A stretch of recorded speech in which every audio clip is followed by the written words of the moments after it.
Tem um pequeno aqui com a gente hoje ouvindo livro. Minha filha tá se arrumando para ir para a escola aqui. Uma pequena. Ela aqui, ó. Fala oi pro pessoal. Oi! Oiê! Tudo bem? Tudo bem. Ah, que bonitinho. A pequena e a grandona. A pequena e a grandona. A duplinha é bom, hein? Bom, já vamos entrando aí. Em breve iniciamos.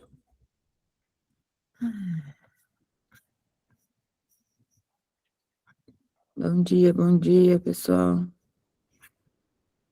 Bom dia, pessoal. Tudo bom, Adriana? Bom dia. Bom, hoje estamos a Ana aqui, Iracema, Margot, Carla, Marcelo, Fernando, Adriana. Tem o William tá entrando aqui, ele que vai fazer a leitura com a gente. Estou só aguardando um pouquinho. A gente teve uma alteração na base do improviso. Hoje quem iria ler era o Henrique, mas ele teve um imprevisto, não pôde. E aí o William tá só pegando o livro lá e vai começar a leitura aqui com a gente. Bom, ontem, pessoal, lemos os seguintes capítulos. As pessoas não conseguem usar o eu apropriadamente. Aí a gente foi para a quinta noite, onde lemos os capítulos a autoconsciência excessiva sufoca o eu, autoafirmação não, autoaceitação sim. E por último, lemos o capítulo a diferença entre garantia e confiança. Ontem foi um dia bem reflexivo, a gente trocou alguns insights ali também no grupo. E hoje continuaremos a partir da página 219. Quem quiser ir pegando o livro aí para acompanhar a nossa leitura, iniciaremos através do capítulo A Essência do Trabalho é a Contribuição para o Bem Comum. Então vamos ver o que a gente tem aqui para ser explorado no âmbito do trabalho hoje aqui. E também vamos falar um pouco de juventude, idade. Vamos ver aqui o que temos pela frente. Vou falar para vocês pegarem um cafezinho, uma água, para esperar um pouquinho aí só o William entrar para acompanhar essa leitura aqui com a gente. Então fiquem à vontade, acho que a gente vai atrasar aí 2 minutinhos, 3, ele já está falando aqui comigo. Beleza?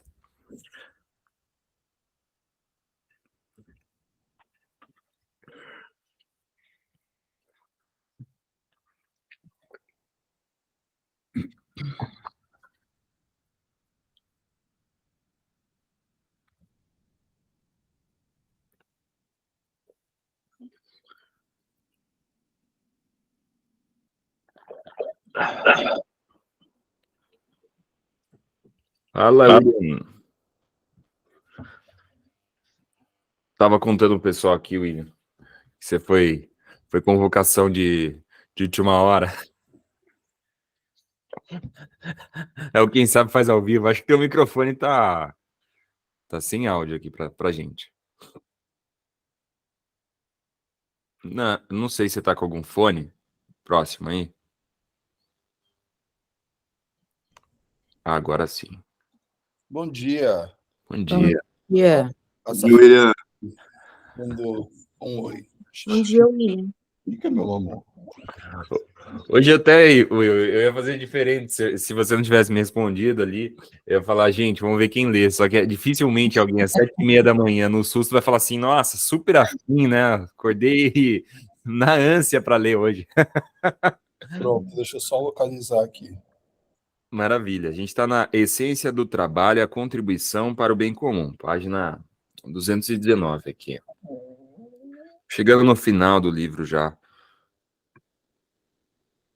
Conforme eu falei para vocês, terça-feira a gente termina, né? Mas a leitura de hoje, aí temos segunda-feira e terça-feira, cara. Você imagina? A gente leu esse livro aí em 16 dias, se não me engano. Hoje a gente está no dia...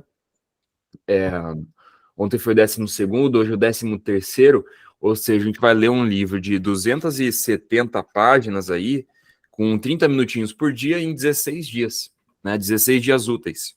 Pô, bom pra caramba, né? Se a gente colocar isso daí num ano, a gente lê pelo menos 12 livros, vamos colocar aqui, né? E existem livros menores, esse aqui ainda tem 270 páginas, né? Tem livros aí de 200, de 160, 180, que também tem bastante conteúdo. Ou Nossa, seja, dá para fazer muita coisa, né? Dá para ler muito, dá para avançar muito em conhecimento com 30 minutinhos por dia apenas de leitura. perfeito. Achou aí, Will? Localizado. Perfeito, então. Vamos lá, pessoal. Se assegurem aí nos assentos que vamos começar a nossa leitura. Bom proveito para todos. Página 219 do livro A Coragem de Não Agradar. Autores Ichiro Kishimi e Fumitaki Koga. A essência do trabalho é a contribuição para o bem comum. Tudo bem. Vamos supor que eu alcance a autoaceitação e adquira a confiança nos outros. Que tipo de mudanças haveria em mim? Primeiro, você aceita este eu insubstituível do jeito que é? Isso é a autoaceitação. Depois, deposita confiança incondicional em outras pessoas. Se aceitando e confiando nos outros, o que as outras pessoas passam a ser para você? Minhas companheiras? Exato. Na verdade, ter confiança nos outros está ligado a vê-los como companheiros. É por serem seus companheiros que você pode confiar neles. Quando você considera as outras pessoas suas companheiras, encontra refúgio na comunidade. A que pertence pode adquirir a sensação de pertencimento, de que é bom estar aqui. Em outras palavras, você está dizendo que para sentir que é bom estar aqui, é preciso enxergar os outros como companheiros. E para ver os outros como companheiros, você precisa ter confiança nos outros e autoaceitação. Exato. Agora você está entendendo mais rápido. Indo ainda mais longe, pode-se dizer que pessoas que veem os outros como inimigos não alcançaram a autoaceitação e não têm confiança suficiente nos outros. Tudo bem. É verdade que as pessoas buscam a sensação de pertencimento, de que é bom estar aqui. E para isso precisam ter confiança nos outros e autoaceitação. Não tenho objeção a isso. Mas não sei. Será que alguém alcança a sensação de pertencimento apenas vendo os outros como companheiros e tendo confiança neles? Claro que não basta ter confiança nos outros e autoaceitação para alcançar a sensação de comunidade. É nesse ponto que o terceiro conceito-chave, contribuição para os outros, se faz necessário. Contribuição para os outros? É agir, de certo modo, sobre os seus companheiros.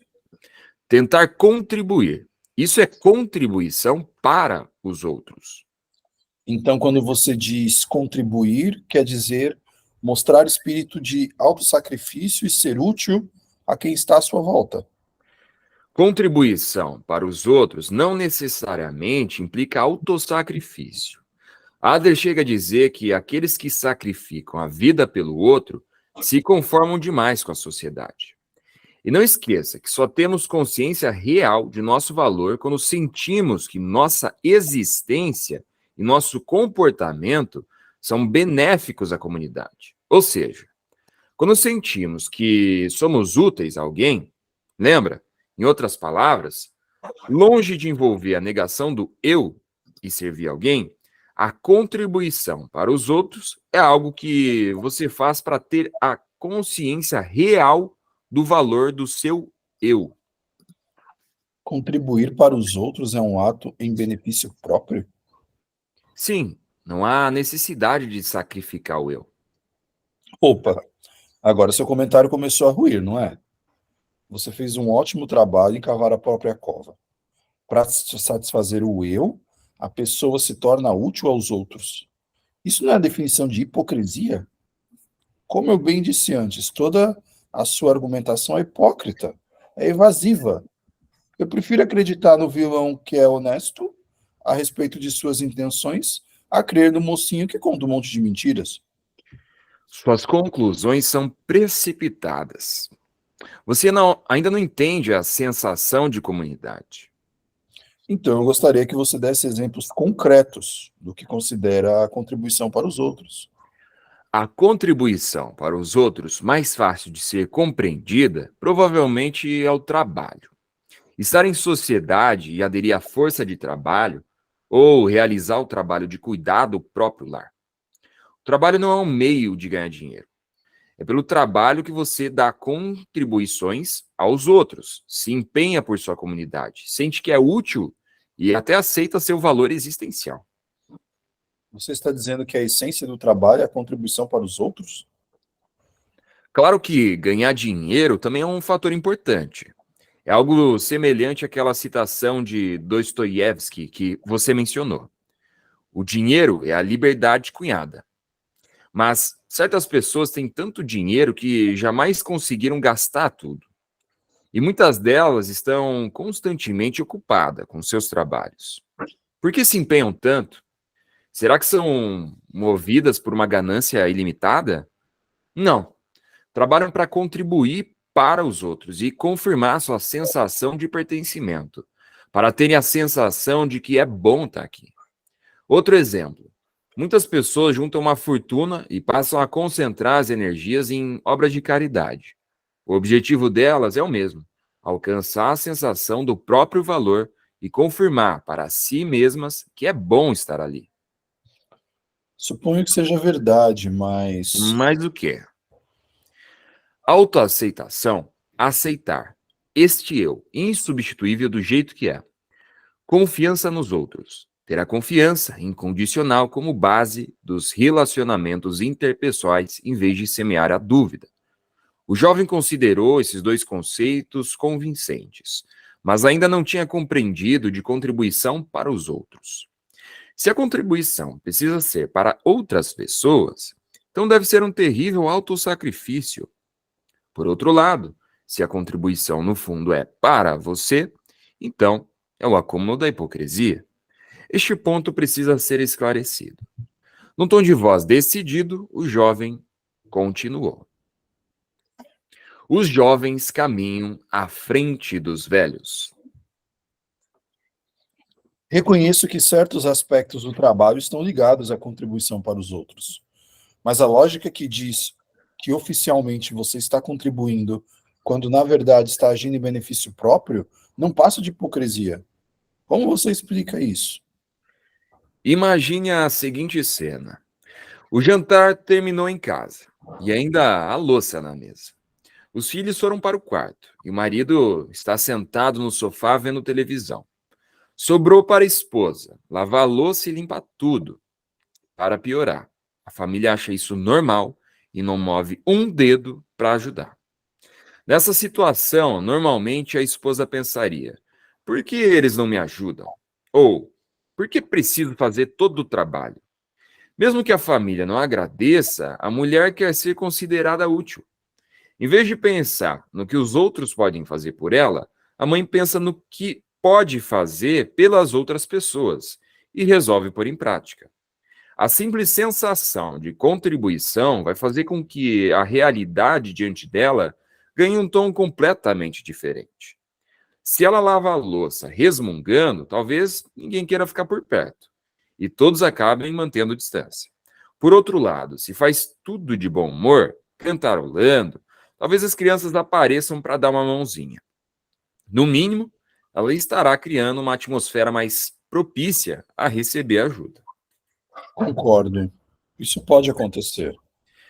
Mas como ter uma sensação de contribuição nesse ambiente? A mãe tem porque vê os membros da família como companheiros. Do contrário, com certeza começaria a pensar: por que só eu faço? Ou por que ninguém vem me dar uma mão? Contribuir para alguém que você considera inimigo, de fato, pode levar à hipocrisia. Mas se as outras pessoas são suas companheiras, isso nunca deveria ocorrer, independentemente de qual seja a contribuição. Você criou uma fixação na palavra hipocrisia, porque ainda não entende a sensação de comunidade. Sei. Para facilitar, até este ponto, discutir a autoaceitação, a confiança nos outros e a contribuição para os outros, nessa ordem. Mas esses três fatores estão interligados como um todo, indispensável numa espécie de estrutura circular. É por se aceitar tal como é que você tem confiança nos outros, sem medo de ser passado para trás. E é por depositar confiança incondicional nos outros e sentir que as pessoas são suas companheiras que você consegue se engajar na contribuição para os outros. Por fim, quando contribuir, você adquire a consciência profunda de que é útil a alguém e se aceita como é. Está com as anotações que fez outro dia? Está falando das anotações sobre os objetivos apresentados pela psicologia adleriana? Ando com ela desde aquele dia. Vou ler. Os 2 objetivos para o comportamento: ser autossuficiente e viver em harmonia com a sociedade. Os 2 objetivos para a psicologia que respaldam esses comportamentos: a consciência de que eu tenho a capacidade e a consciência de que as pessoas são minhas companheiras. Se você sobrepuser o conteúdo dessa anotação ao que temos discutido, vai obter uma compreensão mais profunda. Em outras palavras, ser autoconfiante e a consciência de que tenho a capacidade correspondem à nossa discussão sobre autoaceitação. Além disso, viver em harmonia com a sociedade e a consciência de que as pessoas são minhas companheiras estão ligados à confiança nos outros e depois à contribuição para os outros. Entendi. Assim, o objetivo da vida é a sensação de comunidade. Acho que vai levar um tempo para isso ficar claro na minha cabeça. Sim, deve levar. Como disse o próprio Adler, não é fácil compreender o ser humano. De todas as formas de psicologia, a psicologia individual é provavelmente a mais difícil de aprender e pôr em prática. Nisso você acertou em cheio. Mesmo que a teoria seja convincente, é difícil colocar tudo em prática. Dizem até que, para entender a psicologia adleriana e aplicá-la para realmente mudar o estilo de vida, você precisa de metade do número de anos já vividos. Em outras palavras, se começasse a estudá-la aos 40 anos, eu levaria 20 e só a compreenderia bem aos 60. Se começasse a estudar aos 20, levaria 10 anos e entenderia aos 30. Você ainda é novo. Começar no estágio tão prematuro da vida significa que talvez consiga mudar mais rápido. Por isso, tem uma vantagem sobre os adultos. De certa forma, você também está à frente de mim para se transformar e para criar um mundo novo. Perder o foco ou se perder no caminho é normal. Não dependa de relacionamentos verticais, nem tenha medo de ser detestado. Apenas siga em frente, com liberdade. Se todos os adultos percebessem que os jovens estão caminhando à frente deles, eu tenho certeza de que o mundo sofreria uma mudança substancial. Estou caminhando à sua frente? Com certeza. Caminhamos no mesmo terreno. E você está à minha frente. Você é a primeira pessoa que conheço que diz algo assim a alguém com idade para ser seu filho. Eu gostaria que mais pessoas descobrissem e estudassem o pensamento de Adler. E que mais adultos aprendessem o respeito dele também. Porque as pessoas podem mudar, não importa a idade. A compulsão pelo trabalho é uma mentira da vida. Tudo bem. Admito que não tenho a coragem de caminhar na direção da autoaceitação ou da confiança nos outros. Mas será que isso é culpa só do eu? Não seria um problema causado por outras pessoas que me atacam e fazem acusações falsas a meu respeito? Na verdade, nem todas as pessoas são boas e virtuosas. Passamos por uma série de experiências desagradáveis em nossos relacionamentos. Mas, neste ponto crítico, precisamos entender uma coisa. Em todos os momentos, aquela pessoa que ataca você é quem tem o problema. E não é verdade que todo mundo seja mau. Pessoas com estilos de vida neuróticos costumam encher seu discurso com palavras como todos, sempre e tudo. Vivem dizendo, todo mundo me odeia, sou sempre eu quem sai perdendo, ou está tudo errado. Se você tem o hábito de fazer essas generalizações, deve tomar cuidado. Isso me soa familiar. Na psicologia adleriana, consideramos isso uma forma de viver sem harmonia de vida. É uma forma de viver em que o indivíduo só vê uma parte das coisas, mas julga o todo. Harmonia de vida?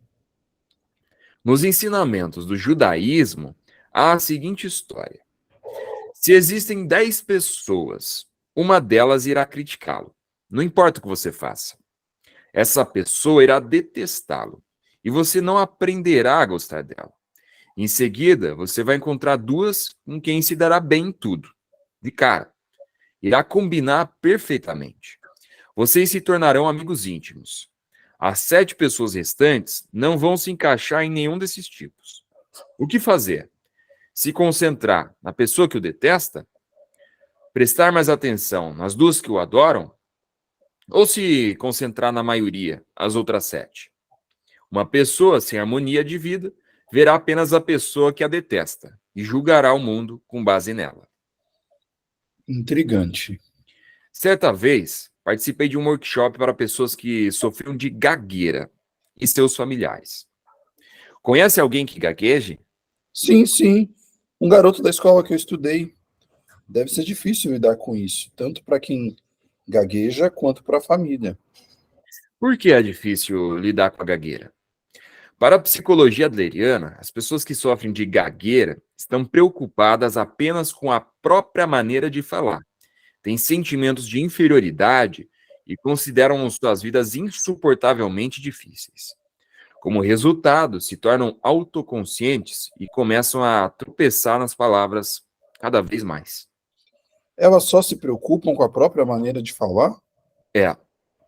Poucas pessoas ririam ou zombariam de alguém que tropeçasse nas palavras de vez em quando. Usando o exemplo que acabei de mencionar, provavelmente não seria mais de uma pessoa em 10. De qualquer modo, com o tipo de imbecil que toma uma atitude como essa, é melhor romper o relacionamento. O problema é que alguém sem harmonia de vida vai se concentrar apenas na pessoa que a detesta e acabará pensando, todos estão rindo de mim. Mas essa é a natureza humana. Eu faço parte de um grupo de leitura que se reúne regularmente e um dos participantes tem gagueira. Ela se manifesta quando chega a sua vez de ler, mas ninguém do grupo é do tipo que riria dele. Todos ficam sentados, em silêncio, e com toda naturalidade aguardam as palavras saírem. Tenho certeza de que esse fenômeno não ocorre só no meu grupo de leitura. Quando os relacionamentos não vão bem, a culpa não pode ser lançada na gagueira, o medo de corar, etc. Embora o verdadeiro problema seja o fato de que o indivíduo não alcançou a autoaceitação, não confia nos outros, ou não é capaz de contribuir para os outros. Ele está se concentrando apenas uma minúscula parte das coisas que não deveria ter a menor importância. E, com base nisso, acaba formando julgamentos sobre o mundo inteiro. É um estilo de vida equivocado que carece de harmonia de vida. Você transmitiu mesmo essa ideia grosseira a pessoas que sofrem de gagueira?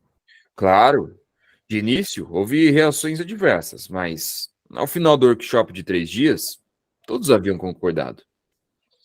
Com certeza é um argumento fascinante, mas a gagueira me parece um exemplo bem específico. Poderia me dar outros? Bem, podemos falar do workaholic, outro exemplo de pessoa que claramente não tem harmonia de vida. Os workaholics, por quê? Pessoas que sofrem de gagueira estão olhando apenas para uma parte das coisas, mas julgando todo. Com os workaholics, o foco recai somente num aspecto específico da vida. Provavelmente, eles tentam justificar esse comportamento dizendo: tem muito trabalho, não sobra tempo para pensar na família. Mas isso é uma mentira da vida. Eles estão apenas usando o trabalho como desculpa para evitar suas outras responsabilidades. A pessoa deve se preocupar com tudo, das tarefas domésticas à criação dos filhos, das amizades aos hobbies, e assim por diante. Adler não reconhece estilos de vida nos quais certos aspectos são extraordinariamente dominantes. Ah, meu pai era exatamente esse tipo de pessoa. Parecia um disco arranhado, dizendo: trabalhe duro, priorize o trabalho, produza resultados, depois governe a família sobre a alegação de que você é quem leva comida para casa. Ele era uma pessoa bem autoritária.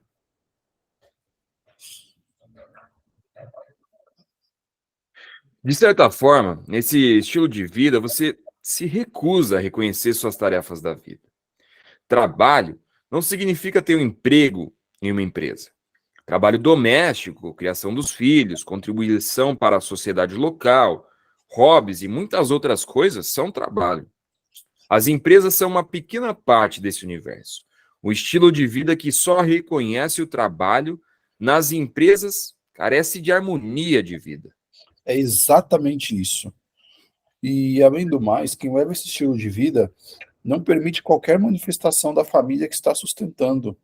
Não dá para discutir com seu pai quando ele reclama num tom de voz grosso e agressivo. Graças a mim tem comida na mesa. Um pai desses provavelmente só conseguiu reconhecer o próprio valor no nível das ações. Ele trabalha horas e horas, ganha um salário suficiente para sustentar a família e é reconhecido pela sociedade. E por isso, sente que tem mais valor que os outros membros da família.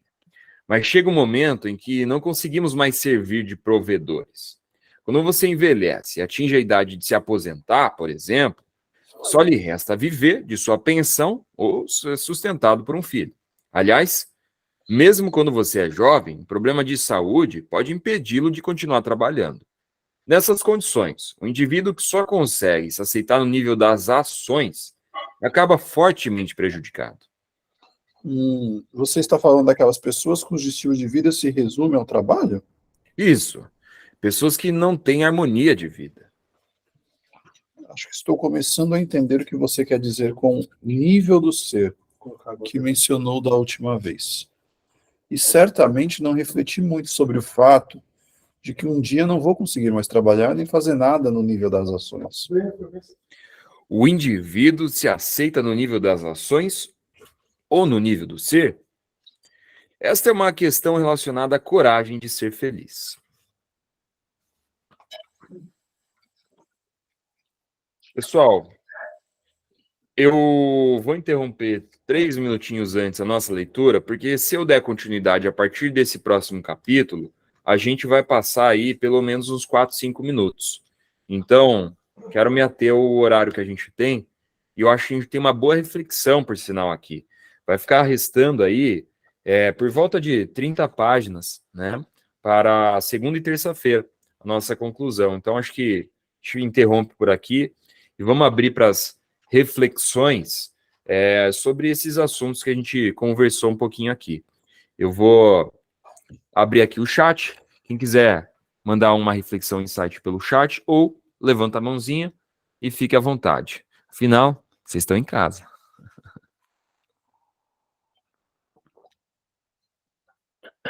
Mas não se atropelem não, tá? Fala um de cada vez.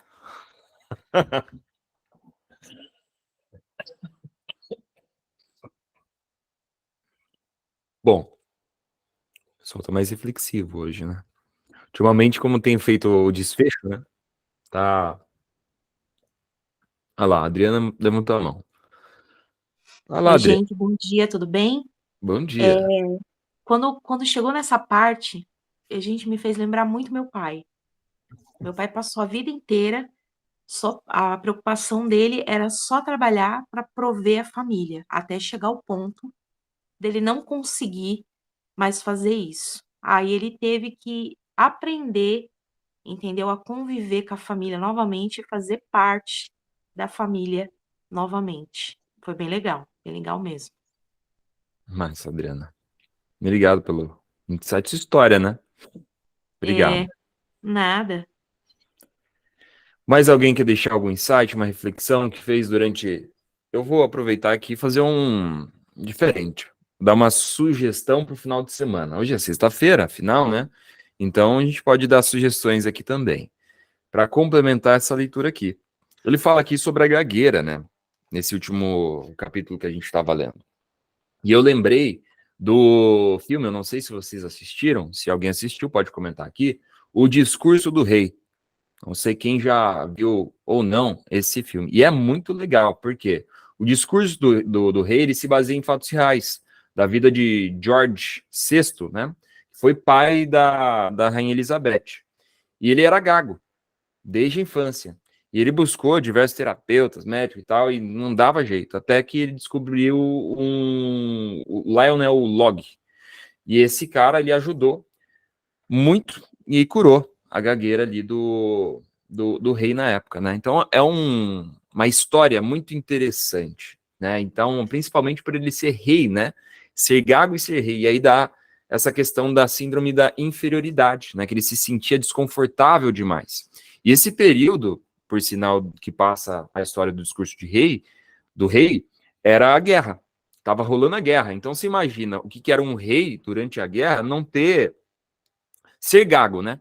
Ele não poderia falhar no discurso dele. Isso deixava ele mais ansioso e mais preocupado ainda, o que dava mais gagueira. Então ele teve que fazer um baita de um treinamento ali para poder fazer os discursos dele, para avançar e para ser curado. Então, quem já leu aí? Alguém que levanta a mãozinha aqui e fala, eu já li, já vi não, né? Já assisti esse filme. O Adriano levantou a mão, o Wilman levantou a mão.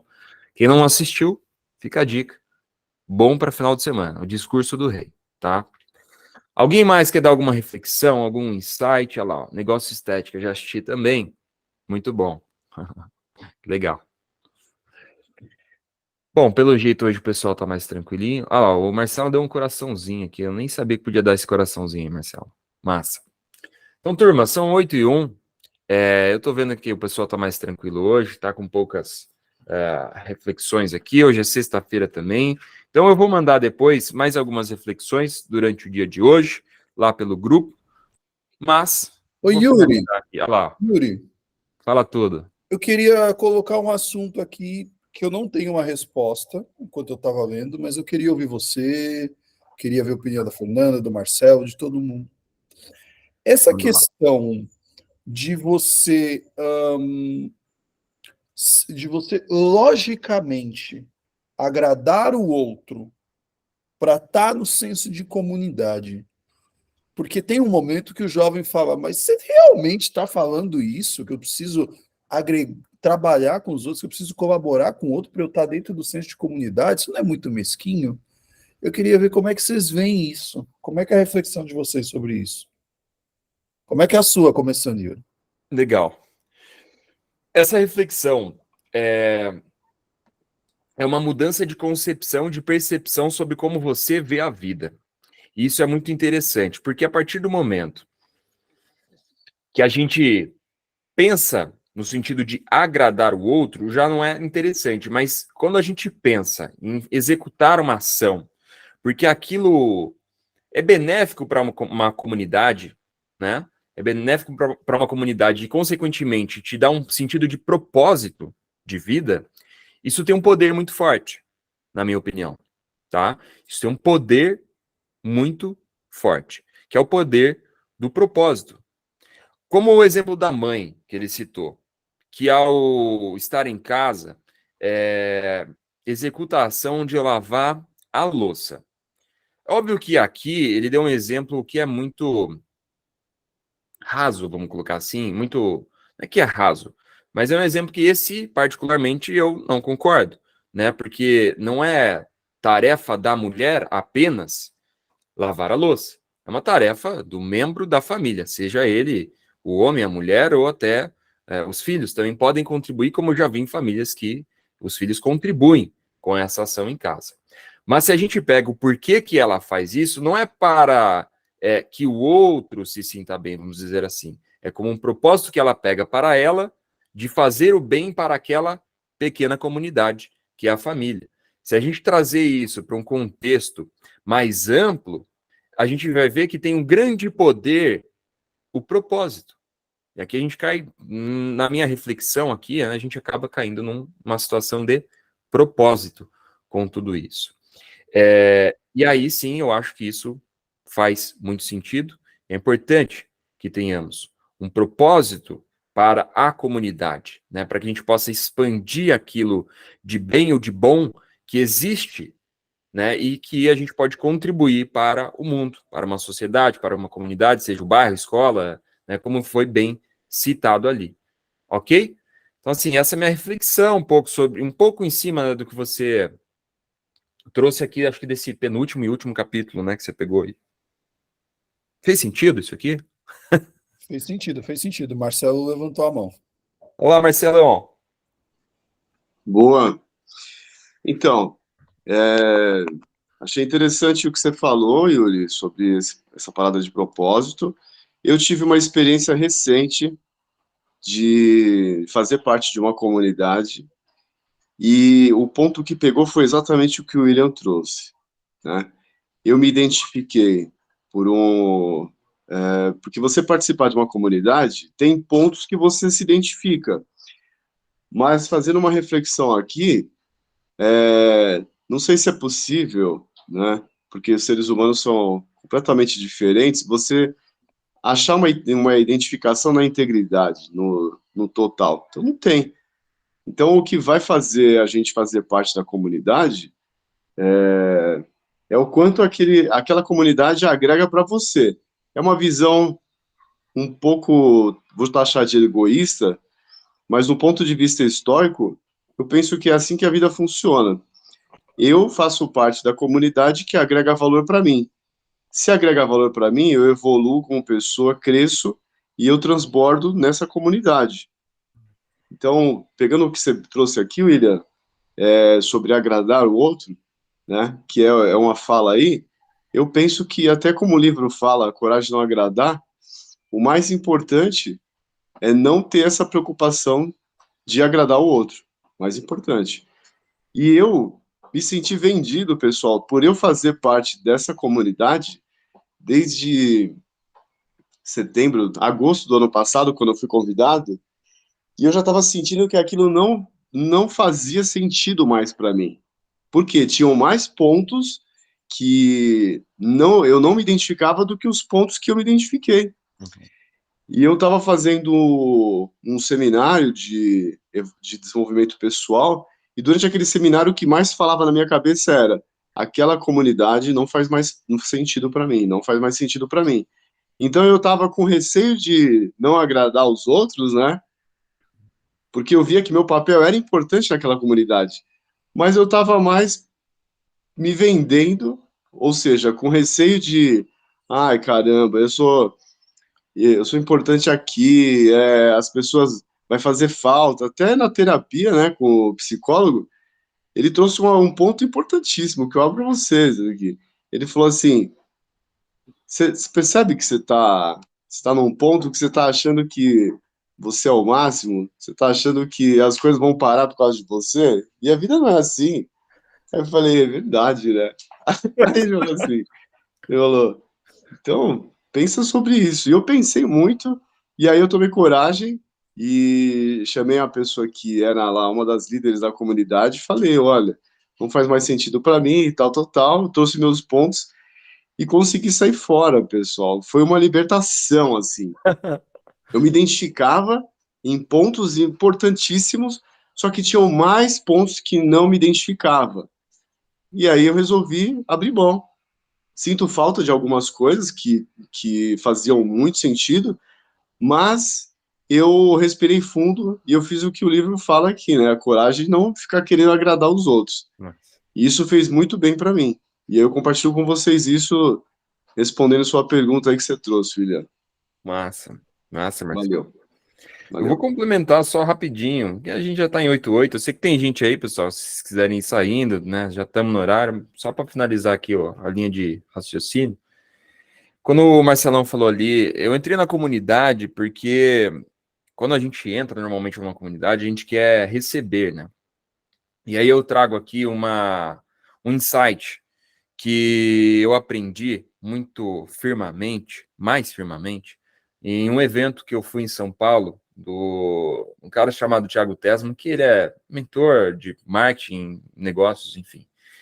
E dentro da palestra dele, ele falou sobre níveis de relacionamento um pouquinho. E dentro de um dos discursos dele, ele trouxe exatamente sobre essa questão da comunidade. E que é louco, porque a maioria das pessoas, elas, quando entram em uma comunidade, elas pensam mais o que eu vou receber do que eu vou poder agregar na vida de outras pessoas. E aqui a gente tem uma chave, que se a gente vira essa chavinha, a gente passa a ver também uma comunidade como eu vou gerar valor naquela comunidade, aí que eu acho que o jogo realmente vira em todos os cenários. No âmbito pessoal, no âmbito profissional, no âmbito de negócios mesmo, porque aí você começa a gerar valor para aquela comunidade. Está intimamente ligado, obviamente, com o seu propósito, como eu falei ali na fala anterior, mas aqui você consegue ter uma mudança de percepção. Eu não entro numa comunidade apenas pelo que aquela comunidade pode agregar em minha vida, mas também pelo que eu posso gerar de valor naquela comunidade. E se a gente tem essa transição de pensamento, é muito valoroso, tá? De coração. Isso com prática própria. Eu pratiquei já isso. Tem comunidades que eu entrei dentro da minha área de marketing que, óbvio, a gente contrata e quer fazer parte daquela comunidade que muitas vezes até paga, né, para isso, e às vezes a gente, obviamente, quer receber, mas não vou só nessa toada de só receber, porque ali, doando, gerando valor também, a gente consegue atingir propósitos, gerar novos negócios, gerar valor, enfim, e muitas coisas saem dali. Então, essa mudança de percepção, onde a gente possa utilizar melhor, quando entrar numa comunidade, é aquela situação do líder-servidor. Alguém já viu esse livro? Líder-servidor? Do Monge Executivo? Eu até coloquei lá no grupo, uns dias para trás, e é sobre esse conceito que a gente está entrando um pouquinho aqui, se eu continuar discorrendo sobre esse assunto. A gente entra sobre servir. E um líder servidor é esse, que na hora que ele busca uma comunidade, ele busca como eu posso servir essa comunidade, e não como eu posso ser servido dessa comunidade. Faz sentido? Então, acho que essa é a reflexão, um pouco do gancho, pegando um gancho, tá, Marcelão? Só do que você falou ali, que a gente possa também ter essa percepção, a contemplar, né, de uma percepção, de uma ótica diferente. Fernanda levantou a mão ali. Rapidinho, só para também complementar o que vocês disseram. Eu acredito que é importante, sim, agradar ao próximo. O único cuidado que a gente tem que tomar é se ceder. Se ceder no sentido de... Eu acho que a maioria das pessoas aqui conhece alguém que já ouviu falar, essa pessoa só pensa em agradar, só pensava em agradar. E agradar no sentido de... É uma gentileza, é fazer alguém feliz, é agradar alguém. E muitas vezes, quando a gente entra nisso de só agradar, então, como o Marcelo trouxe, eu estava numa comunidade onde eu meio que me sentia que eu tinha que continuar ali para continuar agradando aquelas pessoas, você passa a desagradar a si mesmo. E isso é um perigo, porque eu acredito que a gente tem uma energia, né? Obviamente, a nossa fonte de energia ela é ilimitada, mas a gente não consegue, às vezes, doar energia para tudo. Então, só para fechar, quando a gente pensa em só agradar e cai nesse sentido de agradar, agradar, agradar, se eu não estiver agradando, eu não sou bem-vinda naquele lugar, para mim é esse o problema, porque você começa a fazer coisas por obrigação, você não começa a fazer coisas que realmente vêm do coração. Você sai de um lugar onde você estava contribuindo, você poderia agradar, fazer alguém feliz naquele momento, para estar num lugar de obrigação e que você está fazendo aquilo pelo próximo. E eu não estou dizendo que às vezes a gente não tem que fazer coisa por obrigação, que a gente somos adultos e temos que fazer. Mas é só esse cuidado que eu acho que muitas vezes a gente se excede e acaba fazendo muito mais pelos outros, apenas pelo simples fato de agradar, e não é genuíno, né? Então, acho que é mais ou menos isso. Estou um pouco confusa, mas o que eu penso é isso. Top, Fernandinho. Top. Williamzito, quer fazer o desfecho aí, já que você trouxe a reflexão e bora para o final de semana? Não, achei perfeito e eu achei que realmente reflete um pouco, né, essa questão das construções pessoais. E ouvindo um pouco o que vocês também falaram, às vezes a gente tem a percepção de que a gente está fazendo uma coisa para agradar ao outro e ver neste agrado o ponto positivo, o ponto de conforto e o ponto de acalanto sobre isso. Mas se a gente for olhar muito a base da psicologia adleriana e as propostas que os livros estão trazendo, até isso não é genuíno, porque não é genuíno conosco. E quando passa a não ser genuíno conosco, a gente não pode colocar nesse lugar de não, mas tudo bem, mas então assim tá ok, tá dando certo, tá funcionando. Não. É tão danoso e ruim como você como você pensar mesmo em si mesmo, como você se colocar no seu lugar, porque às vezes a gente tem essa visão, né, de se eu pensar em mim, isso é ruim, isso é mal, isso é danoso. Não. Isso é de fato a gente seguir e mover em frente. Então, a gente saber colocar os pontos, os pontos específicos em cada uma das casinhas e não colocar conforto aonde a gente acha, porque eu estou ajudando, porque eu estou colaborando com o outro, a gente mudar essa célula de visão. Fato, belo insight. Pessoal, bom, concluímos mais um dia aqui. Hoje é sexta-feira, uma ótima sexta-feira, um bom final de semana para vocês. A gente continua na segunda-feira e provavelmente finaliza a leitura desse primeiro livro na terça-feira da semana que vem, das 7h30 às 8h. Temos mais uma horinha apenas de leitura, então, para finalizarmos esse livro aqui. Bom final de semana a todos. Obrigado por mais um dia. Bom final de semana. Beijos. Tchau.